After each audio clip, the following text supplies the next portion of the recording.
What's going on, guys? I wanted to show you the new Zippo pickup that I got today. It'll be a short video. Just wanted to show you guys what I picked up.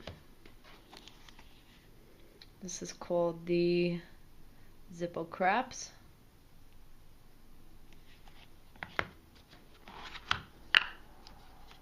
There it is. It's a green matte finish. Still got the sticker on the back. I do not plan on removing it. This will go nicely with right next to my roulette Zippo that I have in my case.